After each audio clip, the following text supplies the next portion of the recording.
जय हिंद दोस्तों, आप सभी का अपना यूट्यूब चैनल गौतम जी का जीएस एकेडमी में स्वागत है। दोस्तों, हम लोग इस वीडियो में ज्ञान बिंदु जीएस एकेडमी संस्था द्वारा जो बिहार दरोगा मेंस का रिवीजन टेस्ट लाया गया है दोस्तों, उसी टेस्ट पर हम लोग लेके आए हैं। और बिहार दरोगा मेंस की परीक्षा दोस्तों अब आपको 25 फरवरी को ही है, तो ज़्यादा समय नहीं है दोस्तों। तो चलिए हम लोग एक बार रिविज़न कर लेते हैं, देखते हैं दोस्तों कितना हम लोग सही इसमें कर पा रहे हैं। तो ध्यान दीजिएगा दोस्तों, रिविजन टेस्ट का पहला क्वेश्चन कहा था, ध्यान दीजिएगा। बोल रहा है कि मध्यकालीन भारत में शब्द फनम किसे निर्देशित करता है। याद रखिएगा दोस्तों, यह सिक्के को, जो मध्यकालीन भारत में शब्द फनम था दोस्तों, वह सिक्के को निर्देशित करता है, याद रखिएगा। नेक्स्ट है, प्राचीन भारत के इतिहास के संदर्भ में भवभूति, हस्तिमल तथा सोमेश्वर क्यों प्रसिद्ध थे। तो यह याद रखिएगा दोस्तों, यह आपको नाटकार के लिए प्रसिद्ध है, तो ऑप्शन नंबर बी इसका राइट हो जाएगा। प्राचीन भारत के इतिहास में दोस्तों जो भवभूति और हस्तिमल और सोमेश्वर था दोस्तों, यह नाटककार के लिए प्रसिद्ध था, याद रखिएगा। चलिए नेक्स्ट क्वेश्चन पर आते हैं। क्वेश्चन नंबर दोस्तों 3। आप लोग दोस्तों इसको कमेंट में जरूर बताइएगा कि आप लोग को इसमें कितना सही हो पाया, और ईमानदारी पूर्वक बताइएगा दोस्तों। चलिए नेक्स्ट है कि भारत के इतिहास के संदर्भ में कुलियावाप तथा द्रोणमाप शब्द क्यों निर्दिष्ट करता है। तो यह याद रखिएगा दोस्तों, यह भूमाप के लिए, जो भारत के इतिहास में दोस्तों कुलियावाप और द्रोणमाप शब्द था, यह दोस्तों भूमाप को निर्दिष्ट करता है, याद रखिएगा। नेक्स्ट क्वेश्चन पाते हैं। क्वेश्चन नंबर 4 बोलता है दोस्तों कि प्राचीन भारत के विद्वानों साहित्यकारों के संदर्भ में निम्नलिखित कथनों पर विचार कीजिए। पहला कथन है दोस्तों कि पन्नी पुष्यमित्र शुंग से संबंधित है, जो कि गलत है दोस्तों। पन्नी पुष्यमित्र शुंग से संबंधित नहीं है। नेक्स्ट है कि अमर सिंह हर्षवर्धन से संबंधित है, नहीं दोस्तों, ये भी गलत है।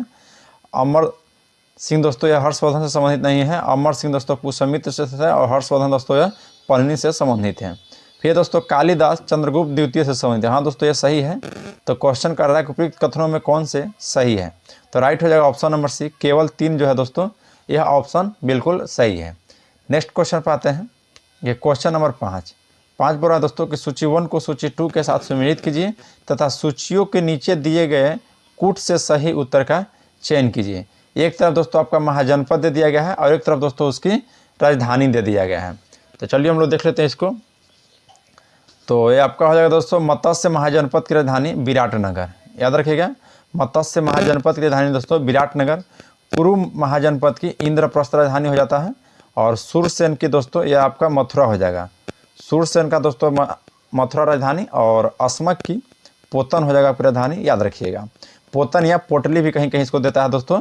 तो दक्षिण भारत की एकमात्र महाजनपद कौन सी है, तो अस्मक है, याद रखिएगा।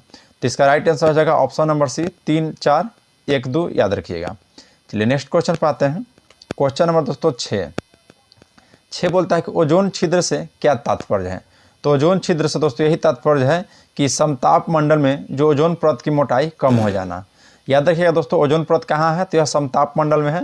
और दोस्तों जो ओजोन परत की मोटाई कम होना, यह दोस्तों ओजोन छिद्र से तात्पर्य है, याद रखिएगा। नेक्स्ट पे आते हैं। क्वेश्चन दोस्तों 7 कहता है कि सूची 1 को सूची 2 के साथ सम्मिलित कीजिए और नीचे दिए गए कूट का दोस्तों प्रयोग करना है। देखिए बाघ आरक्षित क्षेत्र है और एक तरफ दोस्तों राज्य है। तो इंद्रावती जो बाघ आरक्षित क्षेत्र है दोस्तों, यह आपको छत्तीसगढ़ राज्य में है, याद रखिएगा। इंद्रावती बाघ आरक्षित क्षेत्र आपका छत्तीसगढ़ राज्य में है। पेरियार बाघ आरक्षित क्षेत्र दोस्तों यह आपका केरल राज्य में हो जाएगा, याद रखिएगा। पेरियार बाघ आरक्षित क्षेत्र आपका केरल राज्य में। फिर दोस्तों सिमलीपाल, तो सिमलीपाल बाघ आरक्षित क्षेत्र दोस्तों यह आपका उड़ीसा राज्य में हो जाएगा, याद रखिएगा। नेक्स्ट है कि बांदीपुर, तो बांदीपुर बाघ आरक्षित क्षेत्र दोस्तों यह आपकी कर्नाटक राज्य में है। तो ऑप्शन नंबर इसका हो जाएगा दोस्तों, यानी कि 4, 3, 2, 1। तो 4, 3, 2, 1 देख लेते हैं दोस्तों। तो देखिए ऑप्शन नंबर 4, 3, 2, 1 यह ऑप्शन नंबर सी में दिया गया है, तो ये राइट आंसर हो जाएगा। नेक्स्ट क्वेश्चन पाते हैं। क्वेश्चन 8 कहता है कि पौधे मिट्टी में घुले हुए नाइट्रेट को अवशोषित करता है तथा उन्हें परिवर्तित कर देता है। तो देखिए दोस्तों, जो है यह पौधे मिट्टी में घुले हुए नाइट्रेट को जो अवशोषित करता है, उसे दोस्तों प्रोटीन में परिवर्तित कर देता है, याद रखिएगा। नेक्स्ट है NSDL का पूरा नाम क्या है। तो NSDL का पूरा नाम दोस्तों होता है नेशनल सिक्योरिटीज डिपॉजिटरी लिमिटेड। देखिए ऑप्शन नंबर डी में दिया गया दोस्तों, नेशनल सिक्योरिटीज डिपॉजिटरी लिमिटेड। चलिए नेक्स्ट क्वेश्चन पे आते हैं। क्वेश्चन नंबर देखिए 10 बोल रहा है कि महात्मा गांधी राष्ट्रीय समुद्री उद्यान कहाँ अवस्थित है। तो महात्मा गांधी राष्ट्रीय समुद्री उद्यान दोस्तों ये आपको पोर्ट ब्लेयर में स्थित है, तो ऑप्शन नंबर डी इसका राइट हो जाएगा। नेक्स्ट है हस्तांतरण मूल्य का संबंध निम्न में से किससे है? तो हस्तांतरण मूल्य का संबंध दोस्तों यह याद रखिएगा कर एवं लेखांकन से है, तो ऑप्शन सी इसका राइट हो जाएगा, कर एवं लेखांकन। चलिए नेक्स्ट पर हम लोग आते हैं दोस्तों। क्वेश्चन नंबर 12 बोलता है कि निम्नलिखित में से कौन सा संविधान संशोधन राष्ट्रपति को किसी भी मसले को पुनः विचार के लिए मंत्रिमंडल को भेजने की शक्ति प्रदान करता है? तो देखिए दोस्तों, जो 44वां संविधान संशोधन 1978 में हुआ था, इसके तहत राष्ट्रपति को दोस्तों किसी भी मसले को पुनः विचार के लिए मंत्रिमंडल को भेजने की शक्ति प्रदान करता है, याद रखिएगा। नेक्स्ट है सर क्रीक विवाद किन दो देशों के मध्य है? तो सर क्रीक जो विवाद है दोस्तों यह याद रखिएगा अफगानिस्तान और पाकिस्तान, सर क्रीक विवाद है, तो इसका राइट आंसर है दोस्तों भारत और पाकिस्तान। याद रखिएगा सर क्रीक विवाद जो है यह भारत और पाकिस्तान के बीच दोस्तों विवाद है। नेक्स्ट पे आते हैं। क्वेश्चन 14 कहता है कि ग्लोबल हंगर इंडेक्स निम्नलिखित में से किसके द्वारा प्रकाशित किया जाता है? तो ग्लोबल हंगर इंडेक्स जो है दोस्तों यह याद रखिएगा international food policy research institute के द्वारा यह प्रकाशित किया जाता है, तो इस ऑप्शन नंबर बी में दिया गया दोस्तों international food policy research institute है। चलिए नेक्स्ट पे आते हैं। क्वेश्चन 15 कहता है दोस्तों कि निम्नलिखित देखिए भारत के संविधान के उद्देश्य का यानी कि दोस्तों प्रस्तावना के बारे में कौन सा कथन सही है? तो सही का चूज करना है। तो देखिए उद्देश्य का स्वयं न्यायालय में दोस्तों परिवर्तनीय नहीं है, सही है दोस्तों, उद्देश्य का जो है यह दोस्तों न्यायालय में परिवर्तनीय नहीं है। नेक्स्ट है कि उद्देश्य का उन उद्देश्यों को बताती है जिन्हें संविधान स्थापित करना और आगे बढ़ाना चाहता है, ये भी सही है दोस्तों, याद रखिएगा उद्देश्य का उद्देश्य ही यही है कि संविधान स्थापित करना और उसको दोस्तों आगे की ओर बढ़ाना। नेक्स्ट है कि उद्देश्य का उस स्रोत को इंगित करती है जहां से संविधान अपना प्राधिकार प्राप्त करता है, ये भी सही है दोस्तों, तो इसका ऑप्शन हो जाएगा ए बी सी, यानी कि ऑप्शन नंबर ए में दिया गया है ए बी सी। चलिए नेक्स्ट पे आते हैं। क्वेश्चन 16 बोलता है दोस्तों कि भारत में निम्नलिखित में से कौन सा क्षेत्र जैव विविधता को तप्त स्थल है? तो जैव विविधता का दोस्तों तप्त स्थल या पश्चिमी घाट हो जाएगा, याद रखिएगा पश्चिमी घाट दोस्तों यह जैव विविधता का तप्त स्थल है। नेक्स्ट है धारणीय विकास की संकल्पना किससे संबंधित है? तो धारणीय विकास की जो है दोस्तों संकल्पना यह अंतर पीढ़ीय समयों से संबंधित है, याद रखिएगा। नेक्स्ट पे आते हैं। क्वेश्चन नंबर देखिए 18 बोल रहा है दोस्तों कि निम्नलिखित में से कौन सा एक रासायनिक परिवर्तन का उदाहरण है? तो रासायनिक परिवर्तन का उदाहरण इसमें पूछ रहा है दोस्तों, तो देखिए कागज का जलना दोस्तों यह एक प्रकार की रासायनिक परिवर्तन है, याद रखिएगा। फिर है दोस्तों नर्म लोहों को चुंबित होना, जल में शक्कर को घोलना, जल में बर्फ को घरना, यह दोस्तों भौतिक परिवर्तन में है, याद रखिएगा। नेक्स्ट क्वेश्चन पर आते हैं। क्वेश्चन नंबर 19 बोलता है, ध्यान दीजिएगा, जब एक अर्थव्यवस्था अस्फीति दबाव से गुजर रही हो तो क्या उपाय जो है दोस्तों अपनाना चाहिए? तो देखिए दोस्तों जब वह प्रत्यक्ष करों को बढ़ा देना चाहिए, सही है दोस्तों, जब अर्थव्यवस्था अस्फीति दबाव से गुजर रही है तो प्रत्यक्ष करों को दोस्तों बढ़ा देना चाहिए। ब्याज दर घटा देना चाहिए, नहीं दोस्तों ब्याज दर घटा नहीं देना चाहिए। सार्वजनिक व्यय बढ़ा देना चाहिए, नहीं दोस्तों सार्वजनिक व्यय भी नहीं बढ़ाना चाहिए, तो इसका राइट आंसर रहेगा ऑप्शन नंबर ए, केवल ए। चलिए नेक्स्ट क्वेश्चन पर आते हैं।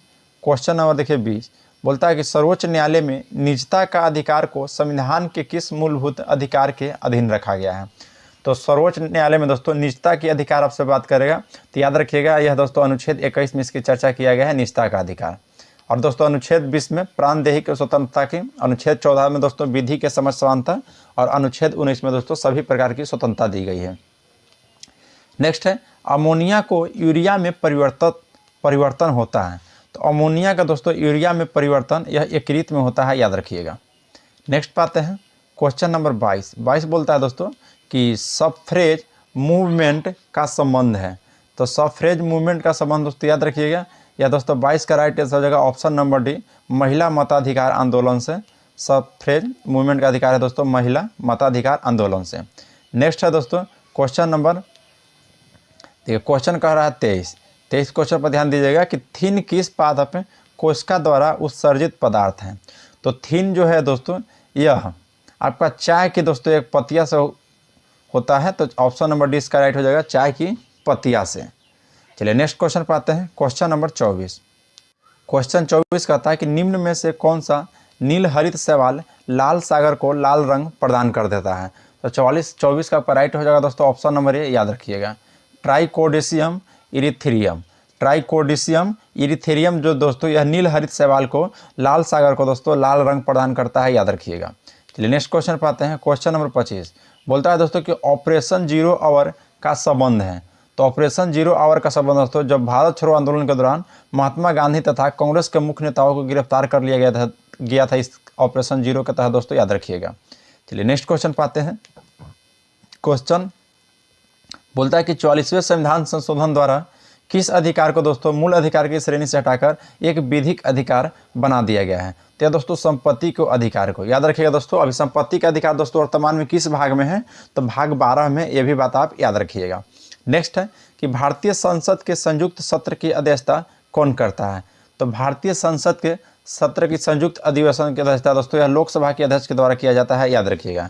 लेकिन बैठक कौन बुलाता है दोस्तों, तो भारत की जो राष्ट्रपति हैं वो बुलाते हैं। चलिए नेक्स्ट क्वेश्चन पाते हैं। भारतीय संसद के कामकाज में शून्यकाल का अर्थ है। तो भारतीय संसद में दोस्तों जो कामकाज में शून्यकाल का अर्थ होता है, तो याद रखिएगा जो जब प्रश्नकाल और अगली कार्यसूची का जो बीच का समय होता है वही होता है दोस्तों। तो ऑप्शन नंबर सी इसका राइट हो जाएगा। नेक्स्ट है कि गांधीवाद और मार्क्सवाद के बीच एक समान सहमति पाई जाती है। तो यह निम्नलिखित में से दोस्तों कौन सी है। तो देखिए जो ऑप्शन ए दिया गया दोस्तों कि यह अंतिम लक्ष्य के रूप में राज्यविहीन समाज, यह दोस्तों गांधीवाद और मार्क्सवाद के बीच संबंध स्थापित करता है, दोनों सेम। चलिए नेक्स्ट है दोस्तों कि पंचायती राज विषय है। तो पंचायती राज दोस्तों यह एक प्रकार के राज सूची का विषय है, याद रखिएगा। नेक्स्ट पे आते हैं। क्वेश्चन नंबर 31 कहता है कि स्थिर ताप पर गैस को निश्चित मात्रा के दाब उसके आयतन के व्युत्क्रमानुपाती का यह नियम संबंधित है। तो देखिए दोस्तों यह नियम आपको बॉयल का नियम हो जाएगा। तो ऑप्शन नंबर 20 का राइट हो जाएगा बॉयल का नियम।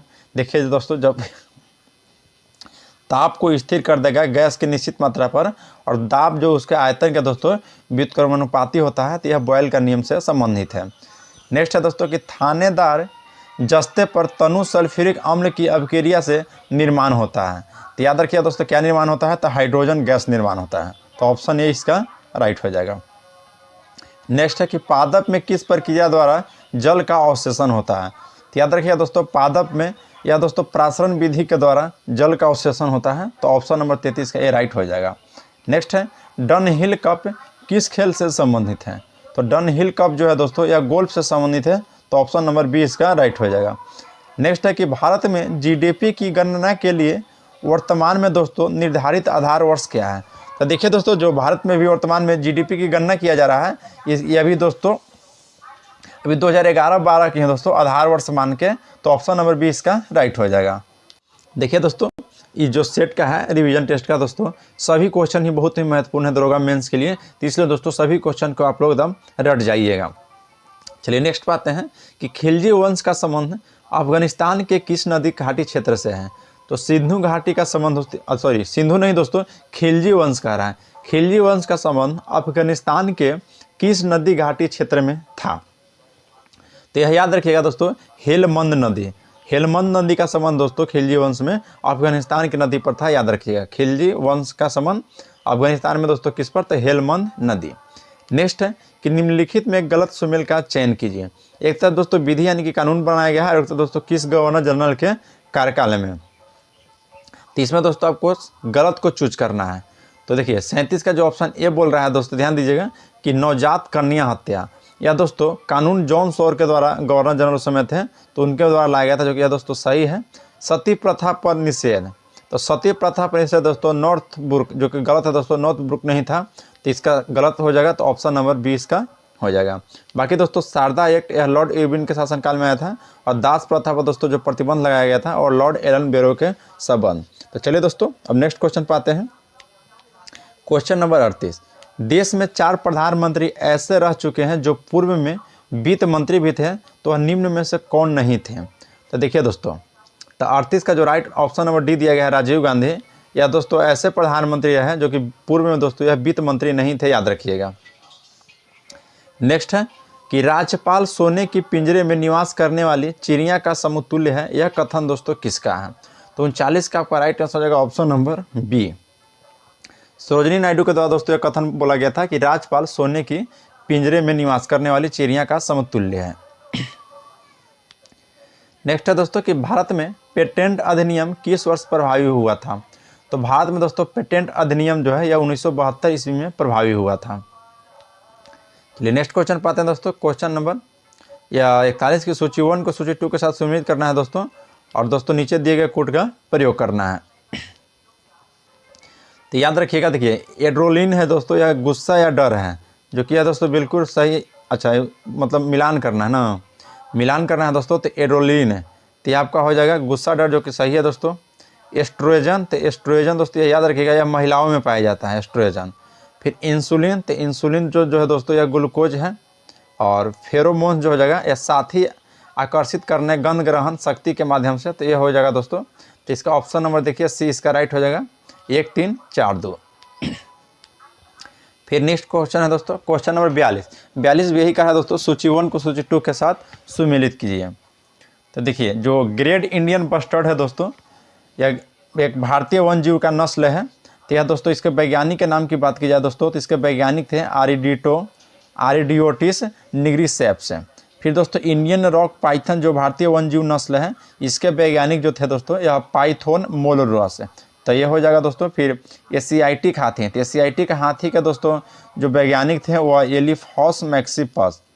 और फिर दोस्तों स्लॉथ बियर का, तो स्लॉथ बियर का दोस्तों जगह मेलूरस उर्सिनिस। तो इसका ऑप्शन नंबर बी राइट हो जाएगा। चलिए नेक्स्ट क्वेश्चन पाते हैं। क्वेश्चन नंबर दोस्तों 43 बोलता है कि मशहूर पेंटिंग दमयंती के चित्रकार कौन थे। तो दमयंती के दोस्तों चित्रकार याद रखिएगा या राजा रवि वर्मा थे। तो ऑप्शन नंबर बी इसका राइट हो जाएगा। दमयंती के चित्रकार राजा रवि वर्मा थे। क्वेश्चन नंबर 44 कहता है दोस्तों कि निम्नांकित में सूर्योदय सबसे पहले कहाँ होगा। तो देखिए दोस्तों ऑप्शन के अनुकूल चलता है, तो सबसे पहले सूर्योदय देखिए जो हो जाएगा राइट आंसर ऑप्शन के अनुकूल या टोक्यो में। तो ऑप्शन नंबर डी इसका राइट हो जाएगा। नेक्स्ट है कि राज्यसभा के संदर्भ में निम्नलिखित में से कौन सा कथन सही नहीं है। तो देखिए दोस्तों जो 45 का ऑप्शन नंबर सी दिया गया है, यह दोस्तों बिल्कुल कथन गलत है कि राज्यसभा का गठन 1958 में हुआ था दोस्तों, यह कथन गलत है। बाकी दोस्तों सब सही है कि राज्यसभा एक अस्थायी सदन है दोस्तों, इसके 1/3 सदस्य प्रत्येक 2 वर्ष पर रिटायर होते हैं, भी सही है। और राज्यसभा के 12 सदस्य जो है दोस्तों यह राष्ट्रपति द्वारा मनोनीत होते हैं, ये भी सही है। नेक्स्ट है दोस्तों कि निम्नलिखित को सुमेलित कीजिए। तो देखिए दोस्तों जो यनम है, तो यनम कहाँ किस राज्य में है। तो यनम दोस्तों आपको आंध्र प्रदेश, यनम, हाँ यनम दोस्तों आपको हो जाएंगे आंध्र प्रदेश। फिर दोस्तों आपका माहे हो जाएगा, तो माहे हो जाएगा दोस्तों केरल में। और कराईकल हो जाएगा दोस्तों आपके तमिलनाडु राज्य में। यह सभी दोस्तों पांडिचेरी आता है। 4 अभी टोटल है दोस्तों। तो चलिए इसका ऑप्शन नंबर ए बिल्कुल राइट हो जाएगा। नेक्स्ट पे आते हैं। बोलता है कि भारत में पाकिस्तान के बीच सीमा रेखा एक उदाहरण है। तो भारत और जो पाकिस्तान के बीच जो एक सीमा रेखा है दोस्तों, यह किसका उदाहरण है। तो 47 का राइट आंसर होगा ऑप्शन नंबर ए अध्यारोपित सीमा का। याद रखिएगा भारत और पाकिस्तान के बीच जो सीमा रेखा है अध्यारोपित सीमा का एक उदाहरण है। नेक्स्ट है कर्क रेखा निम्नलिखित में से किन राज्यों से होकर गुजरती है। और नीचे दिए गए कोड का दोस्तों सही उत्तर चयन करना है। तो देखिए कर्क, सबसे पहले दोस्तों कर्क रेखा जो है ये आपको गुजरात में 1 नंबर पर हो जाएगा दोस्तों, गुजरात। उसके बाद राजस्थान, राजस्थान के बाद दोस्तों आंध्र प्रदेश, उसके बाद छत्तीसगढ़, छत्तीसगढ़ के बाद दोस्तों फिर अच्छा किस राज्यों से होकर गुजरती है। तो देखिए दोस्तों गुजरात से गुजरता है, छत्तीसगढ़ से भी और झारखंड से भी, लेकिन दोस्तों उत्तर प्रदेश से नहीं गुजरता है। तो इसका राइट आंसर हो जाएगा 1 2 4। तो 1 2 4 दोस्तों ऑप्शन नंबर ए में दिया गया है। तो ऑप्शन नंबर ए 48 का राइट आंसर हो जाएगा। चलिए नेक्स्ट क्वेश्चन पाते हैं। क्वेश्चन नंबर दोस्तों 49 बोला कि चट्टानों के विकास का कालक्रमानुसार व्यवस्थित कीजिए। तो इसका राइट आंसर हो जाएगा दोस्तों 49 का ऑप्शन नंबर ए 3 4 1 2। पहले दोस्तों सबसे पहले आर्कियन चट्टान था 1 नंबर पे, फिर दोस्तों धारवाड़ चट्टान हो गया 2 नंबर पे, और फिर 3 नंबर पर दोस्तों कुरप्पा हो गया, और 4 नंबर पर दोस्तों विंध्य चट्टान हो गया। चलिए नेक्स्ट क्वेश्चन पे आते हैं। क्वेश्चन नंबर 50 बोलता है कि लघु हिमालय स्थित है किसके मध्य में। तो दोस्तों जो लघु हिमालय है ये आपको शिवालिक और महान हिमालय के मध्य स्थित है। तो ऑप्शन नंबर इसका बी राइट हो जाएगा। नेक्स्ट पे आते हैं। सूची 1 को सूची 2 के साथ सुमेलित करना है। तो देख लेते हैं दोस्तों। पहला कहता है कि थॉमस कुक के, तो यह हो जाएगा दोस्तों ब्रिटिश टूर एवं ट्रेवल कंपनी, तो थॉमस कुक हो जाएगा दोस्तों ब्रिटिश टूर एवं ट्रेवल कंपनी। नेक्स्ट है ग्रेट थर्नबर्ग, तो यह दोस्तों पर्यावरण के कार्यकर्ता थे ग्रेट थर्नबर्ग। फिर डॉक्टर उषा किरण, यह दोस्तों भारतीय सम्मान के विजेता हैं डॉक्टर उषा किरण। फिर है दोस्तों कैरी लैम, तो कैरी लैम दोस्तों हांगकांग के यह नेता हैं, कैरी लैम जो है हांगकांग के नेता है। तो इसका राइट आंसर है दोस्तों 4-3-2 है। तो 4-3-2 एक दोस्तों ऑप्शन में देख लेते हैं, तो यह दोस्तों ऑप्शन नंबर डी में दिया गया है, तो ऑप्शन नंबर डी इसका राइट हो जाएगा। नेक्स्ट है कि द एक्सीडेंटल प्राइम मिनिस्टर पुस्तक के लेखक कौन है। तो द एक्सीडेंटल प्राइम मिनिस्टर पुस्तक के लेखक आपसे पूछेगा दोस्तों, तो याद रखिएगा ऑप्शन नंबर डी हो जाएगा संजय बारू। संजय बारू जो है दोस्तों यह द एक्सीडेंटल प्राइम मिनिस्टर पुस्तक के लेखक हैं। नेक्स्ट है नॉर्मन बोरलॉग को किस क्षेत्र में नोबेल पुरस्कार प्रदान किया गया है। तो नॉर्मन बोरलॉग को दोस्तों किस क्षेत्र में नोबेल पुरस्कार प्रदान किया गया है, तो यह दोस्तों याद रखिएगा 53 का आपका राइट हो जाएगा ऑप्शन नंबर डी, शांति के क्षेत्र में।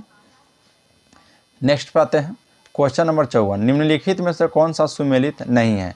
देखिए दोस्तों विश्व पर्यावरण दिवस ये आपको 5 जून को मनाया जाता है, जो कि बिल्कुल राइट है। फिर है आपका पृथ्वी दिवस, ये भी 22 अप्रैल को मनाया जाता है, सही है दोस्तों। अब विश्व पर्यावरण दिवस 5 जून को मनाया जाता है और पृथ्वी दिवस 22 अप्रैल को मनाया जाता है। तंबाकू निषेध दिवस दोस्तों 31, जो कि दोस्तों गलत है, 5 मई को नहीं मनाया जाता है, तो ऑप्शन नंबर सी इसका हो जाएगा दोस्तों, जो कि सुमिलित नहीं है, इसको चूज करना था। बाकी ओजोन दिवस दोस्तों 16 सितंबर को मनाया जाता है। नेक्स्ट है आंतरिक सुरक्षा अकादमी अवस्थित है। तो आंतरिक सुरक्षा अकादमी दोस्तों यह कहाँ में अवस्थित है, तो 55 का ऑप्शन नंबर ए हो जाएगा माउंट आबू में, याद रखिएगा। आंतरिक सुरक्षा अकादमी दोस्तों माउंट आबू में अवस्थित है। नेक्स्ट क्वेश्चन पर आते हैं, क्वेश्चन नंबर देखिए 56, बोलता है कि फेफड़ों का सफ़ेद कैंसर किसके कारण होता है। तो फेफड़ों का सफ़ेद कैंसर जो है दोस्तों यह याद रखिएगा एस बेट्स के द्वारा होता है, तो ऑप्शन नंबर ए इसका राइट हो जाएगा। नेक्स्ट है कि वित्त आयोग के संदर्भ में गलत कथन को चुनिए। तो वित्त आयोग के संबंध में कहा है दोस्तों, तो 57 का ऑप्शन नंबर आपका ये हो जाएगा कि वित्त आयोग द्वारा की गई सिफारिश राष्ट्रपति पर बाध्यकारी होता है, जो कि यह दोस्तों बिल्कुल गलत है। तो ऑप्शन नंबर ए इसका राइट हो जाएगा। चलिए नेक्स्ट क्वेश्चन पर आते हैं, क्वेश्चन नंबर देखिए दोस्तों 58, ऊर्जा का स्तूप यानी कि पिरामिड होता है। तो ऊर्जा का जो स्तूप पिरामिड होता है दोस्तों, यह याद रखिएगा यह आपका हमेशा सीधा होता है, तो ऑप्शन नंबर बी इसका राइट हो जाएगा, हमेशा सीधा। नेक्स्ट पे आते हैं, पेयजल में निम्न में से किसकी अधिकता के कारण ब्लू बेबी सिंड्रोम हो जाता है। तो यह दोस्तों नाइट्रेट की अधिकता के कारण, याद रखिएगा पेयजल में नाइट्रेट की अधिकता के कारण ब्लू बेबी सिंड्रोम होता है। नेक्स्ट है ब्राटलैंड रिपोर्ट जो सतत विकास के संदर्भ में है उसका शीर्षक है। तो याद रखिएगा दोस्तों यह कौन थे, तो our common future. Our common future जो है दोस्तों यह ब्राटलैंड रिपोर्ट जो सतत विकास के संदर्भ में है, यही इसका शीर्षक है, आवर कॉमन फ्यूचर। नेक्स्ट है दक्षिणी भारत का प्रसिद्ध तकोलम का युद्ध हुआ था। तो तकोलम का जो युद्ध हुआ था दोस्तों यह दक्षिण भारत में हुआ था, और यह प्रसिद्ध जो था दोस्तों देखिए ध्यान रखना है, यह आपको चोल और राष्ट्रकूट के मध्य हुआ था। कौन सा युद्ध दोस्तों, तकोलम का युद्ध, याद रखिएगा। चलिए नेक्स्ट क्वेश्चन पर आते हैं, क्वेश्चन नंबर देखिए दोस्तों 62, बोल रहा दोस्तों सूची 1 को सूची 2 के साथ सुमेलित करना है। अगस्त प्रस्ताव जो था दोस्तों और लॉर्ड मैंटेगू के समय आया है, अगस्त घोषणा, और अगस्त प्रस्ताव दोस्तों यह लॉर्ड लिनलिथगो के समय आया था। अगस्त संकल्प की बात की जाए दोस्तों तो यह गांधी जी, और प्रत्यक्ष कार्यवाही तो यह दोस्तों मोहम्मद अली जिन्ना लाया था। तो इसका राइट आंसर है ऑप्शन नंबर देखिए 2-1-4-3। तो 2-1-4-3 देख लेते हैं दोस्तों किस ऑप्शन में है, तो 2-1-4-3 दोस्तों यह ऑप्शन नंबर ए में दिया गया है, तो यह इसका राइट हो जाएगा। नेक्स्ट है 10 डिग्री चैनल पृथक करता है। तो जो 10 डिग्री चैनल दोस्तों यह किसको पृथक करता है, तो यह याद रखिएगा अंडमान और निकोबार द्वीप समूह को। अंडमान और निकोबार द्वीप समूह को दोस्तों 10 डिग्री चैनल अलग करता है। नेक्स्ट पे आते हैं क्वेश्चन नंबर 64, निम्न में से सोना, तांबा, लोहा, कोयला का सही क्रम का चयन करना है। तो देखिए दोस्तों तांबा के लिए जो है खेतरी प्रसिद्ध है, सोना के लिए दोस्तों कोलार हो जाएगा। तो देखिए ऑप्शन ए दिया गया है, सोना के लिए दोस्तों कोलार, तांबा के लिए आपका खेतरी हो जाएगा, लोहा के लिए देखो दोस्तों कुद्रेमुख, और कोयला के लिए दोस्तों झरिया। तो ऑप्शन नंबर बी इसका राइट हो जाएगा, याद रखिएगा। नेक्स्ट क्वेश्चन पाते हैं, क्वेश्चन नंबर 65 बोलता है दोस्तों ध्यान दीजिएगा कि मध्य प्रदेश में कोरबा का महत्व है। तो यह दोस्तों एल्युमिनियम उद्योग के कारण कोरबा का महत्व है, याद रखिएगा। कोरबा कहाँ है दोस्तों, तो मध्य प्रदेश में। चलिए नेक्स्ट क्वेश्चन पर आते हैं, क्वेश्चन नंबर 66 बोलता है दोस्तों कि कल्पकम प्रसिद्ध है। तो कल्पकम दोस्तों किस लिए प्रसिद्ध है, तो कल्पकम याद रखिएगा यहाँ पे दोस्तों परमाणु शक्ति संयंत्र के लिए, तो ऑप्शन नंबर ए इसका राइट हो जाएगा। नेक्स्ट है व्हाइट पर्वत पाए जाते हैं। तो व्हाइट पर्वत दोस्तों कहाँ पाए जाते हैं, तो याद रखिएगा व्हाइट पर्वत जो है दोस्तों यह अमेरिका में पाया जाता है, यूएसए में। चलिए नेक्स्ट क्वेश्चन पाते हैं। क्वेश्चन नंबर 68, डायनासोर थे, तो डायनासोर जो थे दोस्तों ये मेसोजोइक, तो ऑप्शन नंबर डी हो जाएगा दोस्तों, मेसोजोइक सरीसृप के थे। तो 68 का राइट आंसर हो जाएगा option number D. Next question पाते हैं दोस्तों। देखिए एक तरफ उपकरण दिया गया है और एक तरफ दोस्तों मापक की उसकी राशि दिया गया है, तो इसको देख लेते हैं इसका राइट आंसर क्या हो जाएगा। तो देखिए अमीटर का दोस्तों यह धारा इससे मापक राशि है। हाइग्रोमीटर की बात की जाए दोस्तों तो ये आपका हो जाएगा हाइग्रोमीटर सापेक्ष आर्द्रता, फिर बैरोमीटर से दाब मापते हैं और स्प्रिंग तुला से दोस्तों भार नापते हैं। तो ऑप्शन नंबर इसका सी राइट हो जाएगा 4-1, नहीं ऑप्शन सी नहीं होगा दोस्तों, इसका ऑप्शन नंबर बी हो जाएगा, ऑप्शन बी हो जाएगा। स्प्रिंग तुला दोस्तों भार से याद रखिएगा। चलिए नेक्स्ट क्वेश्चन पे आते हैं। क्वेश्चन 70 कहता है कि समस्थानिक होते हैं किसी एक ही तत्व के परमाणु जिनका, तो जिनका दोस्तों याद रखिएगा परमाणु भार भिन्न भिन्न, परमाणु क्रमांक समान, परमाणु भार दोस्तों भिन्न भिन्न और परमाणु क्रमांक समान होता है, याद रखिए। चलिए दोस्तों देखिए हम लोग रिविजन टेस्ट दोस्तों एक देख लिए, और नेक्स्ट पे आते हैं दोस्तों। इसके बाद नेक्स्ट एक और क्या है, मिक्सिलिनियस है। देखिए दोस्तों इसके बाद से जो है Bihar SI mains chapter test 1 देख रहे हैं दोस्तों। इसमें टोटल आपका 100 क्वेश्चन है दोस्तों, और 100 क्वेश्चन जो क्या है केवल जीके जीएस का है। तो इसको दोस्तों ध्यान से देखिएगा, और सभी दोस्तों क्वेश्चन आपको एग्जाम की दृष्टि से बहुत ही महत्वपूर्ण है। अगर इसका पीडीएफ चाहिए दोस्तों, इससे पहले जो हम लोग टेस्ट भी लगाए उसका भी पीडीएफ चाहिए तो हमारे डिस्क्रिप्शन में टेलीग्राम का लिंक दिया गया है, उस लिंक के माध्यम से आप टेलीग्राम में ज्वाइन हो जाइए और वहाँ पर इसका पीडीएफ प्रोवाइड करा दिया गया है। चलिए दोस्तों बिना देर के हम लोग क्वेश्चन की ओर बढ़ते हैं। ये क्वेश्चन नंबर पहला कहता है, पहला क्वेश्चन कह रहा है दोस्तों कि 1740 ईस्वी में गरिया का युद्ध किसके बीच लड़ा गया था। तो याद रखिए दोस्तों गरिया का युद्ध तो सबसे पहले 1740 ईस्वी में लड़ा गया था, और यह जो लड़ा गया था दोस्तों अलवर्दी खां एवं सरफराज खां के बीच में। तो ऑप्शन नंबर सी इसका राइट हो जाएगा, अलवर्दी खां एवं सरफराज खां।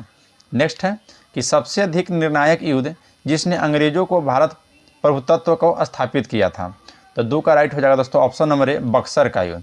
याद रखिए दोस्तों यह इस बक्सर का जो युद्ध है यह सबसे अधिक निर्णायक युद्ध था जो अंग्रेजों को भारत में प्रभुत्व हो गया था दोस्तों।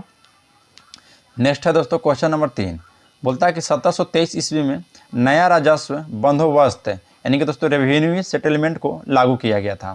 तो यह 1723 में किया गया था, किसके द्वारा किया गया था, तो यह याद रखिएगा यह शहादत खां के द्वारा किया गया था। तो ऑप्शन नंबर ए इसका राइट हो गया। नेक्स्ट क्वेश्चन पाते हैं क्वेश्चन नंबर 4, निम्नलिखित में से कथन असत्य हैं। पहला कथन है दोस्तों कि शहादत खां जो ईरानी गुट के थे, जो कि दोस्तों सही है, शहादत खां से यह ईरानी गुट के थे। फिर 1739 में शहादत खां की मृत्यु के बाद सफरगंज अवध का नवाब बना गया था, ये भी सही है दोस्तों। जब 1739 में शहादत खां की मृत्यु हो गया था तो सफदरजंग जो थे दोस्तों यह अवध के नवाब बने थे। नेक्स्ट है सफदरजंग के समय अवध में लखनवी तहजीबी विकसित हुआ था, ये भी सही है दोस्तों कि लखनवी तहजीबी जो है या इसकी मृत्यु के बाद ही हुआ, सफदरजंग के समय में ही अवध में विकसित हुआ था। फिर बोलता है कि 1754 में सफदरजंग की मृत्यु के 50 उसका पुत्र अबुल मसूर अवध का नवाब बना था, जो कि दोस्तों बिल्कुल गलत है। तो ऑप्शन नंबर डी इसका राइट हो जाएगा दोस्तों, यह कथन असत्य है। नेक्स्ट है दोस्तों कि सूची 1 को सूची 2 के साथ मिलान करना है। एक तरफ राज्य दिया गया है और एक तरफ दोस्तों उसके संस्थापक का नाम दिया गया है, तो ध्यान दीजिएगा। तो चलिए इसको हम लोग देख लेते हैं दोस्तों। देखिए बंगाल के संस्थापक कौन थे दोस्तों, तो बंगाल के संस्थापक मुर्शिद कुली खां थे, याद रखिएगा बंगाल के संस्थापक मुर्शिद कुली खां थे। फिर आपको दोस्तों हैदराबाद के दोस्तों निजाम उल मुल्क थे, और इनको दोस्तों चिनक्लिज खान की उपाधि मिली है, याद रखिएगा निजाम उल मुल्क को। कर्नाटक के संस्थापक की बात की जाए दोस्तों तो शहादतुल्लाह खां, तो ऑप्शन में देखिए बी में दिया गया दोस्तों शहादतुल्लाह खां।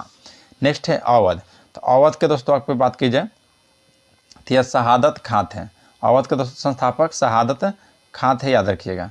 नेक्स्ट है दोस्तों देखिए शहादत खां के बुरहान उल मुल्क की उपाधि मिला है, और केरल के स्थापना की बात की जाए तो मार्तंड वर्मा, तो ऑप्शन नंबर इसका राइट हो जाएगा बी 3, 1, 2, 5, 4। चलिए नेक्स्ट क्वेश्चन पे आते हैं। क्वेश्चन नंबर 6 कहता है कि मीरानपुर कटरा के युद्ध कब लड़ा गया था। तो मीरानपुर कटरा का युद्ध दोस्तों यह 1774 में लड़ा गया था, याद रखिएगा। नेक्स्ट है कि निम्नलिखित में से किन सिख गुरुओं को तत्कालीन शासक द्वारा मृत्यु दंड दिया गया था। तो याद रखिएगा दोस्तों 7 का ऑप्शन नंबर आपका हो जाएगा ए 2 और 4। तो देखिए दोस्तों 2 और 4 कौन कौन सा है, तो गुरु अर्जुन देव को और गुरु गोविंद सिंह को दोस्तों या सिख गुरुओं को दोस्तों मृत्यु दंड दिया गया था, याद रखिएगा। चलिए नेक्स्ट क्वेश्चन पर आते हैं। क्वेश्चन नंबर 8 बोलता है कि वर्ष 1765 में दीवानी प्रदान किए जाने के बाद ब्रिटिश सबसे पहले निम्नलिखित में से किस पर्वतीय जनजातीय को संपर्क में आए थे। तो 8 का राइट हो जाएगा दोस्तों ऑप्शन नंबर बी खांसी, याद रखिएगा। नेक्स्ट क्वेश्चन पाते हैं कि निम्न में से किसने भारत में अंग्रेजों का सर्वाधिक विरोध किया था। तो देखिए दोस्तों, भारत में अंग्रेजों का सर्वाधिक जो विरोध किया था वह दोस्तों मराठा था। तो ऑप्शन नंबर ए इसका राइट हो जाएगा। नेक्स्ट है कि महाराजा रणजीत सिंह के उत्तराधिकारी थे। तो महाराजा रणजीत सिंह के जो उत्तराधिकारी थे वह खड़क सिंह थे, ऑप्शन नंबर बी। नेक्स्ट है कुतुबुद्दीन ऐबक के बाद भारत पर किसने शासन किया था। तो कुतुबुद्दीन ऐबक के बाद भारत पर शासन दोस्तों आराम शाह ने किया था। तो ऑप्शन नंबर ए इसका राइट हो जाएगा। नेक्स्ट है नायब अथवा नायब ए मुमलिकात का पद सृजन किसने किया था। तो 12 का राइट हो जाएगा ऑप्शन नंबर ए बराम शाह, याद रखिएगा।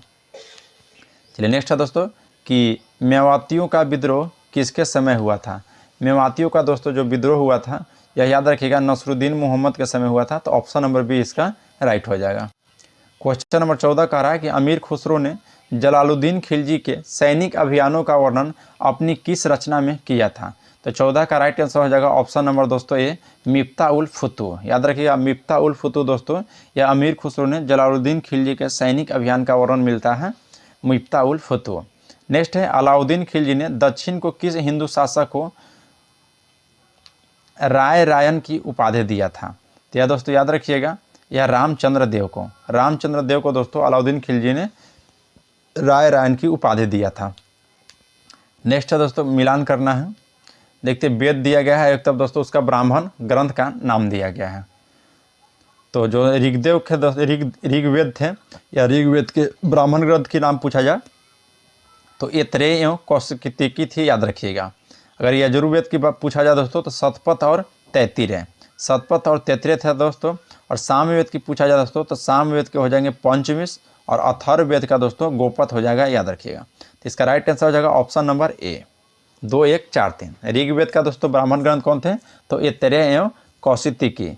यजुर्वेद के ब्राह्मण ग्रंथ शतपथ और तैत्तिरीय। और सामवेद के ब्राह्मण ग्रंथ दोस्तों पंचविश और अथर्ववेद का दोस्तों गोपद। याद कैसे रखना है दोस्तों ऋग्वेद का, तो ऋग्वेद का दोस्तों ट्रिक रखिएगा एक, मतलब एक से दोस्तों ए से हो गया ऐतरेय और क से हो गया कौशिकी। ये यजुर्वेद याद रखना है तो याद रखना है दोस्तों आपको सत्य। तो सत्य मतलब दोस्तों स से शतपथ और त से हो जाएगा तैत्तिरीय। चलिए नेक्स्ट क्वेश्चन पर आते हैं। क्वेश्चन नंबर देखिए 17 बोलता है कि ऐतिहासिक ग्रंथों जीवनियों यात्रा वृत्तांत कल्पना प्रावधान आदि का वर्णन साहित्य स्रोत से मिलता है। तो ये सभी दोस्तों याद रखिएगा किससे मिलता है तो यह लौकिक साहित्य से। लौकिक साहित्य से दोस्तों ऐतिहासिक ग्रंथों की और जीवनियों की और यात्रा वृत्तांत कल्पना प्रधान आदि का वर्णन मिलता है। नेक्स्ट है सत साहित्री संहिता निम्न में से किस ग्रंथ का उपनाम है। तो राइट आंसर हो जाएगा ऑप्शन नंबर डी महाभारत का दोस्तों सत साहित्री संहिता नाम है। नेक्स्ट पाते हैं क्वेश्चन नंबर 19। देखिए दोस्तों मिलान करना है सूची 1 को सूची 2 के साथ। तो देखिए जो 19 का दिया गया है हम मिला लेते हैं, एक तरफ रचना एक तरफ संबंधित वंश। तो मुद्रा राक्षस जो है दोस्तों यह मौर्य काल से संबंधित है, याद रखिएगा। फिर दोस्तों कथा सरित सागर, तो कथा सरित सागर दोस्तों यह मौर्य काल से संबंधित है, यह भी याद रखिएगा। नीति सागर दोस्तों यह गुप्त काल से है, नीति सार। और मालविग्नि मित्रम जो है दोस्तों ये आपका हो जाएगा राइट आंसर ये शुंग वंश से। फिर दोस्तों महाभाष्य जो होगा दोस्तों यह शुंग वंश से है। तो ऑप्शन नंबर इसका राइट हो जाएगा ऑप्शन नंबर ए 1 2 नहीं 1 2 ये नहीं होगा दोस्तों। देखिए दोस्तों मालविग्नि मित्रम कहेगा तो शुंग वंश हो जाएगा और महाभाष्य भी दोस्तों शुंग वंश। इसका राइट आंसर हो जाएगा ऑप्शन नंबर सी 3 5 1 2 4।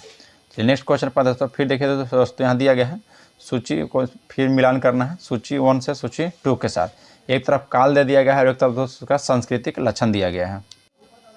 क्या दोस्तों 20 का आपका राइट आंसर हो जाएगा ऑप्शन नंबर बी। इसको आप लोग मिलान कर लीजिएगा 3 2 1 4 5।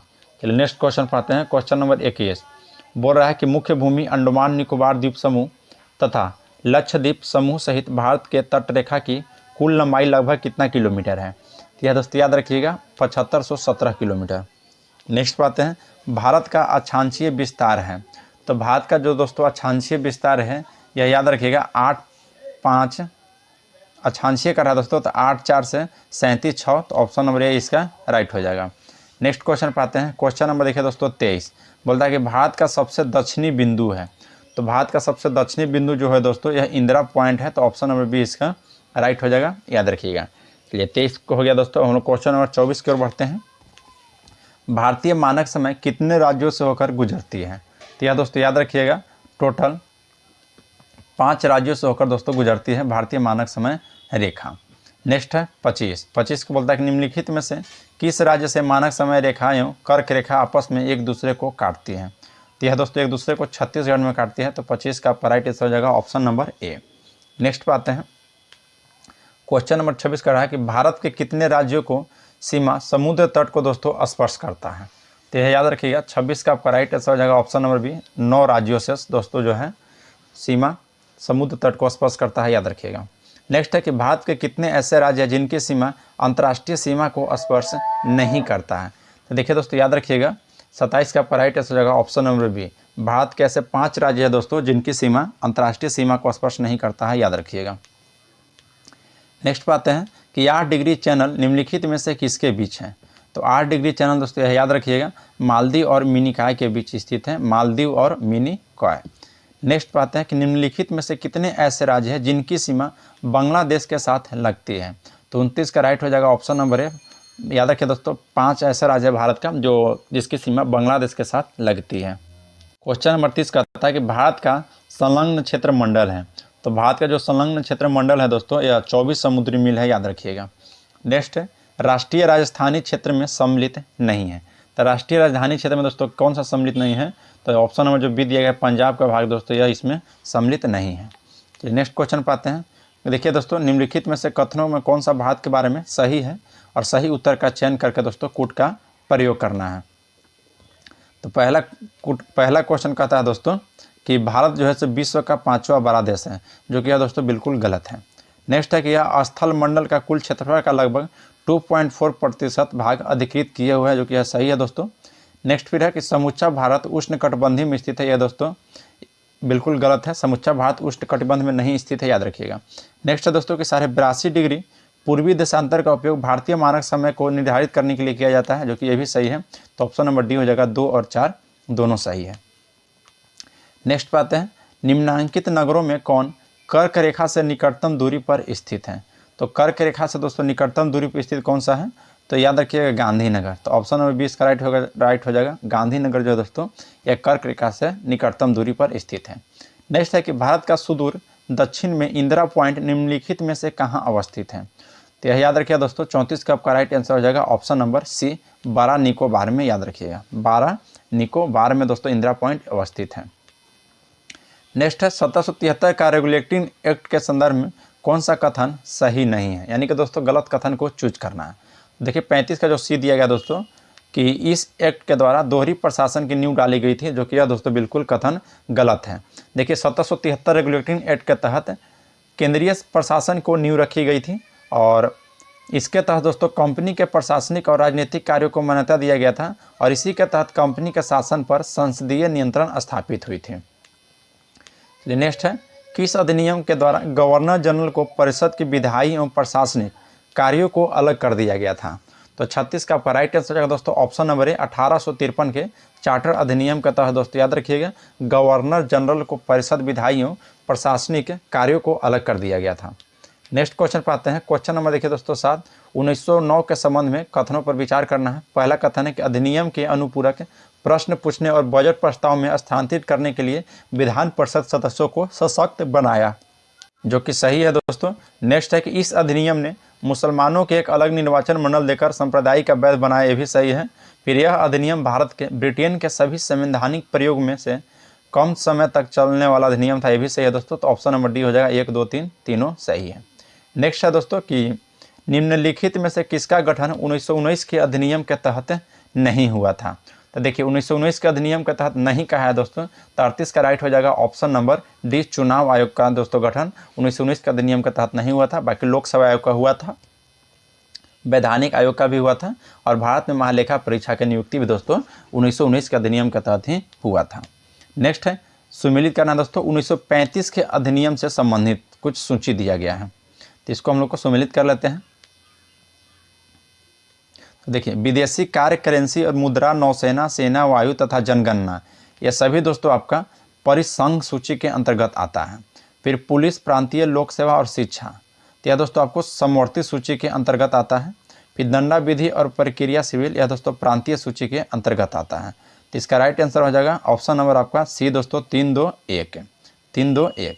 चलिए नेक्स्ट क्वेश्चन पे आते हैं। क्वेश्चन नंबर देखिए 40 बोल रहा है कि भारत के लिए संविधान सभा की रचना हेतु संविधान सभा का विचार सर्वप्रथम किसने और कब प्रस्तुत किया था। तो 40 का राइट आंसर हो जाएगा ऑप्शन नंबर डी, याद रखिएगा स्वराज पार्टी 1924 इसमें। नेक्स्ट है दोस्तों कि किसका मिलान गलत है।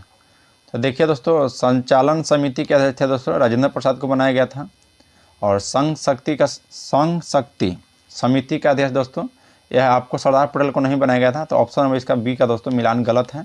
फिर संघीय संविधान समिति नेहरू जी हो जाएंगे, और मौलिक अधिकार उप समिति के दोस्तों JV कृपलानी थे।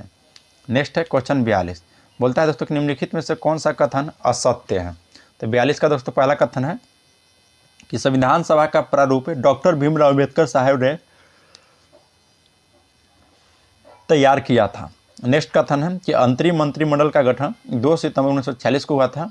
फिर दोस्तों अंतरिम मंत्रिमंडल में कार्यकारी परिषद के उपाध्यक्ष जवाहरलाल नेहरू थे। नेक्स्ट है कि मुस्लिम लीग के सदस्य अंतरिम मंत्रिमंडल में 26 अक्टूबर 1946 को शामिल हुए थे। तो इसका कथन कौन सा दोस्तों गलत है।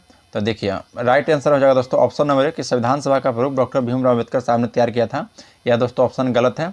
चलिए नेक्स्ट क्वेश्चन पे आते हैं। क्वेश्चन नंबर 43 कहता है कि स्वतंत्र भारत के पहले मंत्रिमंडल के संबंध में किसका मिलान गलत है। तो देखिए श्रम विभाग का दोस्तों मंत्री थे यह जगजीवन राम थे, जो कि यह दोस्तों सही है। ये रखा नहीं है दोस्तों, यह रक्षा है, ध्यान रखना है। रक्षा मंत्री के दोस्तों यह बलदेव थे, ये भी दोस्तों सही है। फिर रेलवे के दोस्तों जॉन मथाई, जो कि दोस्तों रेलवे के जॉन मथाई नहीं थे, तो जो कि यह दोस्तों बिल्कुल गलत है। तो ऑप्शन नंबर सी हो जाएगा, इसका मिलान दोस्तों गलत है। बाकी विधि के जोगेंद्र नाथ मंडल और खाद्य एवं कृषि दोस्तों यह डॉक्टर राजेंद्र प्रसाद को बनाया गया था। चलिए नेक्स्ट क्वेश्चन पाते हैं। देखिए 24 का दोस्तों मिलान करना है 44 का, तो इसको हम लोग देख लेते हैं। देखिए दोस्तों राष्ट्रमंडल में भारत की सदस्यता, तो राष्ट्रमंडल में दोस्तों भारत की सदस्यता ध्यान रखना है मई 1949 हो जाएगा, मई 1949। फिर दोस्तों राष्ट्रीय ध्वज को अपनाया गया था 22 जुलाई 1949 को अपनाया गया था। फिर राष्ट्रीय गान को अपनाया गया था दोस्तों 24 जनवरी 1950 को। संविधान सभा की अंतिम बैठक होती है 24 जनवरी 1950 को। पाकिस्तान के लिए पृथक संविधान सभा की स्थापना दोस्तों यह होता है 26 जुलाई 1947 को। ये सभी दोस्तों आप याद रखिएगा। तो इसका राइट आंसर हो जाएगा ऑप्शन नंबर दोस्तों 2 3 1 4 5 2 3 1 5 4 दोस्तों। तो 2 3 तो आपका सी ऑप्शन होगा 2 3 1 5 4। चलिए नेक्स्ट पे आते हैं दोस्तों। निम्नलिखित कथनों पर विचार कीजिए। पहला कथन है कि कोशिका सजीव को रचनात्मक एवं क्रियात्मक इकाई है, और दूसरा कि कोशिका के अभाव में सजीव के शरीर का निर्माण संभव नहीं है। तो 45 का राइट आंसर हो जाएगा ऑप्शन नंबर सी 1 तथा 2 दोनों सही है। नेक्स्ट है दोस्तों क्वेश्चन नंबर 46, बोलता है कि कोशिका द्रव में स्थित जीवित रचनाएं जिनमें बढ़ने तथा विभाजन की क्षमता होती है उसे कहते हैं। तो उसे दोस्तों हम याद रखिएगा क्या कहते हैं। तो 46 का ऑप्शन नंबर ए हो जाएगा, आर्गेवाइडस कहते हैं। तो ऑप्शन नंबर ए। नेक्स्ट है प्रोकैरियोटिक कोशिका में माइटोकॉन्ड्रिया के सदृश कौन सी रचना पाई जाती है जो श्वसन तथा कोशिका विभाजन का दोस्तों कार्य करती है।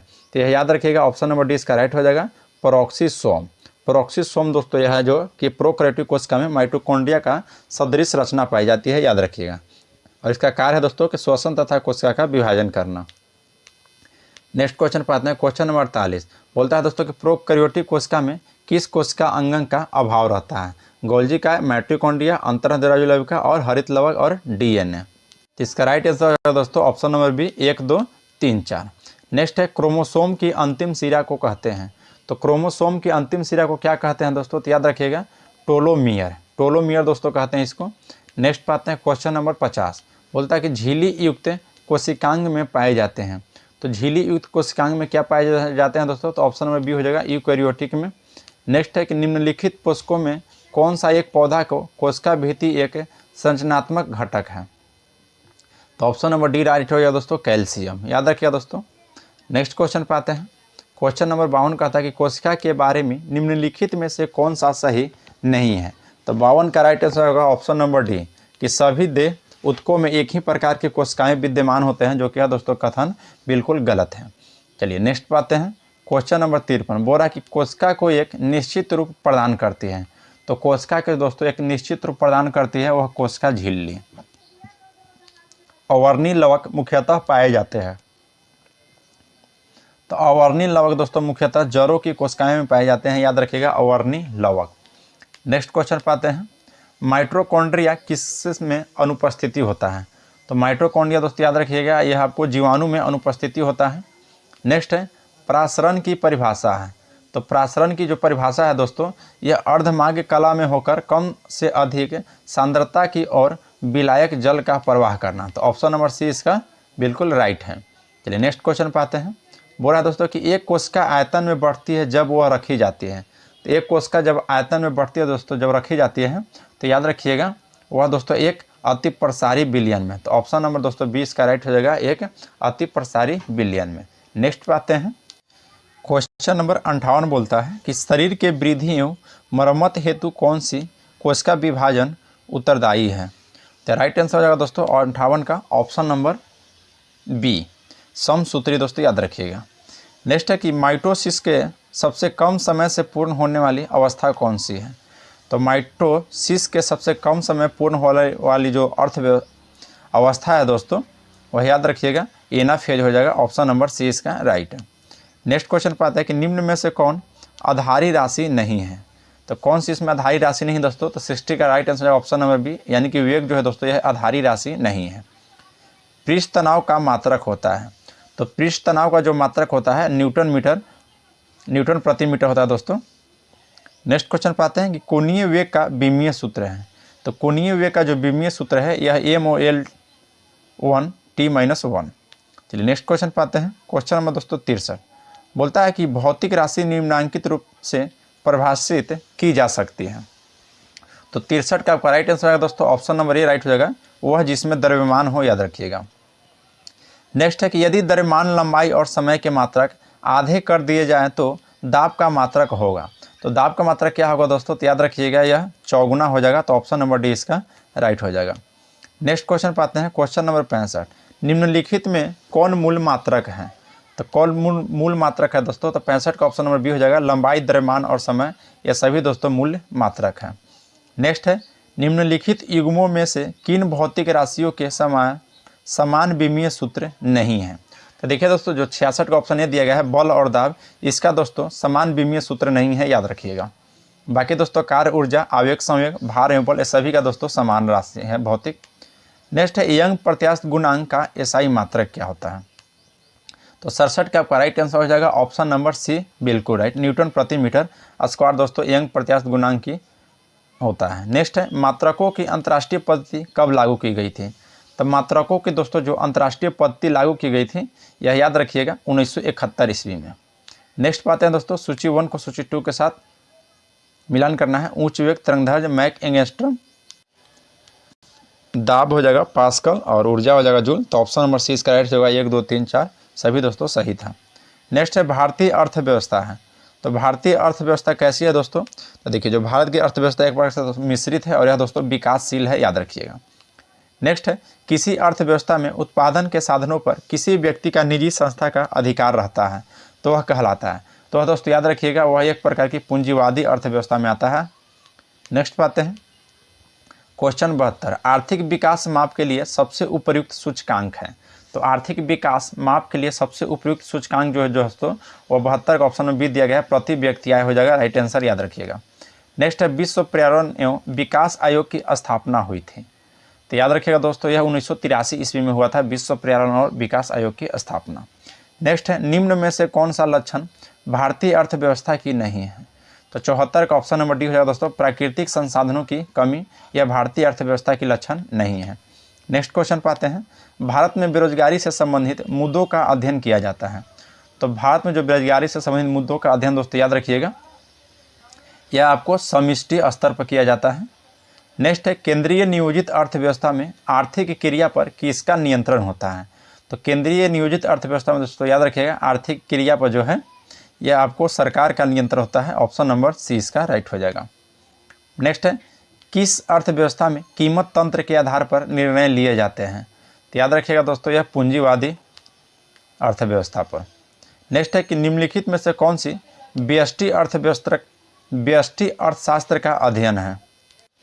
ऑप्शन नंबर बी राइट हो जाएगा। वस्तु की कीमत का निर्धारण दोस्तों यह व्यष्टि अर्थव्यवस्था का उदाहरण है। नेक्स्ट है अर्थशास्त्र की कल्याण संबंधित परिभाषा किसने दी थी? तो यह दोस्तों मार्शल के द्वारा दिया गया था अर्थशास्त्र की कल्याण संबंधित परिभाषा।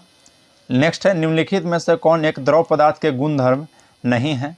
तो जो 80 का ऑप्शन नंबर ये दिया गया है दोस्तों कि द्रव को दबाकर संपीड़ित किया जाता है, यह गुणधर्म नहीं है दोस्तों द्रव पदार्थ का। नेक्स्ट बात है कि वह बल जो पदार्थ के कणों को एक साथ बांधकर रखता है उसे क्या कहलाता है? तो याद रखिएगा दोस्तों वह आपका अंतरा आणविक बल कहलाता है। तो ऑप्शन नंबर बी इसका राइट हो जाएगा अंतरा आणविक बल। नेक्स्ट है कि निम्न में से कौन एक सुमेलित नहीं है? तो 82 का राइट आंसर हो जाएगा ऑप्शन नंबर सी राइट हो जाएगा। गैस को द्रव में परिवर्तन यानी कि दोस्तों जमना, यह दोस्तों सुमेलित नहीं है। गर्म करने पर ठोस को सीधे वाष्प में और ठंडा करने पर वाष्प को सीधे ठोस में, तो वह परिवर्तन क्या कहलाता है? तो देखिए दोस्तों यह 83 का राइट आंसर हो जाएगा ऑप्शन नंबर बी ऊर्ध्वपातन कहलाता है दोस्तों। नेक्स्ट है कुछ क्रिस्टल दाब आरोपित करने पर विद्युत प्रवाह उत्पन्न करते हैं, यह घटना क्या कहलाती है? तो यह घटना दोस्तों याद रखिएगा पीजो विद्युत कहलाती है। तो ऑप्शन नंबर सी इसका राइट हो जाएगा। नेक्स्ट है कि एक ही प्रकार के कणों परमाणु से बने पदार्थ क्या कहते हैं? तो 85 का राइट आंसर हो जाएगा ऑप्शन नंबर ए तत्व कहते हैं दोस्तों एक ही प्रकार के कणों को। नेक्स्ट है कि निम्नलिखित में से कौन एक विषमांगी मिश्रण है? तो विषमांगी मिश्रण देखिए दोस्तों जो ऑप्शन नंबर डी दिया गया है दूध, यह एक प्रकार की विषमांगी मिश्रण है। नेक्स्ट है पुष्पों के पंखुड़ियों में उपस्थित विभिन्न रंग वाले अवयवों को पृथक करने के लिए सबसे अच्छी विधि है? तो यह दोस्तों 87 का ऑप्शन नंबर सी राइट हो जाएगा क्रोमेटोग्राफी। तो ऑप्शन नंबर सी। नेक्स्ट है लौह चूर्ण और सल्फर को मिश्रण से दोनों को पृथक करने हेतु निम्नलिखित में किस द्रव का उपयोग किया जा सकता है? कार्बन डाइऑक्साइड हो जाएगा राइट आंसर दोस्तों ऑप्शन नंबर बी। नेक्स्ट है कि पृथ्वी के भूपटल पर सबसे अधिक मात्रा में पाए जाने वाला तत्व है। तो पृथ्वी के भूपटल पर कहा है दोस्तों तो ऑक्सीजन हो जाएगा और ब्रह्मांड में कहेगा तो हाइड्रोजन हो जाएगा। नेक्स्ट है जिम्नास्ट दीपा कमंकार का संबंध किस राज्य से है? तो दीपा कमंकार जो थे दोस्तों यह मणिपुर से संबंधित है, याद रखिएगा ऑप्शन नंबर बी। नेक्स्ट है संयुक्त राष्ट्र द्वारा अंतर्राष्ट्रीय ग्रामीण महिला दिवस कब मनाया जाता है? तो संयुक्त राष्ट्र द्वारा अंतर्राष्ट्रीय ग्रामीण महिला दिवस दोस्तों यह राइट आंसर हो जाएगा ऑप्शन नंबर डी 15 अक्टूबर को मनाया जाता है, याद रखिएगा। नेक्स्ट बात है हार्ट ऑफ इंडिया पुस्तक किसने लिखी थी? तो हार्ट ऑफ इंडिया पुस्तक दोस्तों मार्क तुली ने लिखी थी, याद रखिएगा। नेक्स्ट है अमृता देवी बिश्नोई राष्ट्रीय पुरस्कार किसके लिए दिया जाता है? तो यह दोस्तों 93 का ऑप्शन नंबर सी हो जाएगा वन्यजीव संरक्षण के लिए दिया जाता है, याद रखिएगा। नेक्स्ट बात है कि श्रीलंका का राष्ट्रीय खेल क्या है? तो श्रीलंका का जो राष्ट्रीय खेल है दोस्तों वह याद रखिएगा यह वॉलीबॉल है। तो ऑप्शन नंबर सी इसका राइट हो जाएगा श्रीलंका का राष्ट्रीय खेल वॉलीबॉल है। नेक्स्ट बात है निम्न में से कौन सा सही नहीं है? तो 95 का ऑप्शन नंबर सी जो दिया गया दोस्तों बंगाल हॉकी एसोसिएशन यह 1909 यह बिल्कुल गलत है। चलिए नेक्स्ट बात है दक्षिणी ध्रुव पर पहुँचने वाला प्रथम भारतीय, तो दक्षिण ध्रुव पर पहुंचने वाला प्रथम भारतीय कौन था दोस्तों? तो याद रखिएगा वह दोस्तों गिरिराज सिरोही था। तो ऑप्शन नंबर सी इसका राइट हो जाएगा गिरिराज सिरोही। नेक्स्ट है कैथी पैसिफिक एवरेज किस देश के विमान सेवा है? तो यह दोस्तों आपका हांगकांग का विमान सेवा है। तो 97 का ऑप्शन नंबर बी। चलिए नेक्स्ट क्वेश्चन पे आते हैं। क्वेश्चन नंबर दोस्तों 58 निम्न में से वह कौन सा देश जिसने सर्वाधिक बार वीटो का प्रयोग किया था? तो देखिए दोस्तों सर्वाधिक बार वीटो का प्रयोग करने वाला देश कौन सा है? तो वह रूस हो जाएगा, याद रखिएगा। नेक्स्ट है कि आर्थिक सहयोग और विकास संगठन का मुख्यालय स्थित है? तो यह दोस्तों आपको पेरिस में स्थित है आर्थिक सहयोग और विकास संगठन का मुख्यालय। देखिए दोस्तों इस सेट का लास्ट क्वेश्चन है। टोटल दोस्तों रिवीजन टेस्ट में 175 क्वेश्चन दिया गया था, एक बार दोस्तों 75 जीके जीएस और एक में दोस्तों 100, तो दोनों हम लोग देख लिए। और दोस्तों इसका पीडीएफ चाहिए तो हमारे डिस्क्रिप्शन में टेलीग्राम का लिंक दिया गया है, उस लिंक के माध्यम से टेलीग्राम में ज्वाइन हो जाइए और वहाँ पर इसका पीडीएफ प्रोवाइड करा दिया गया है। चलिए दोस्तों लास्ट क्वेश्चन हम लोग देख लेते हैं कि महाबोधि मंदिर को विश्व विरासत स्थल की सूची में किस वर्ष सम्मिलित किया गया था? तो याद रखिएगा दोस्तों यह 2002 में सम्मिलित किया गया था। देखिए दोस्तों आज के लिए इतना ही। अगर आप हमारे यूट्यूब चैनल पर पहली बार आए हैं तो चैनल को सब्सक्राइब जरूर कीजिएगा और वीडियो आप लोग को अच्छा लगा दोस्तों तो लाइक जरूर कीजिए। और आज के लिए इतना ही, मिलते हैं आपसे नेक्स्ट क्लास में। जय हिंद दोस्तों।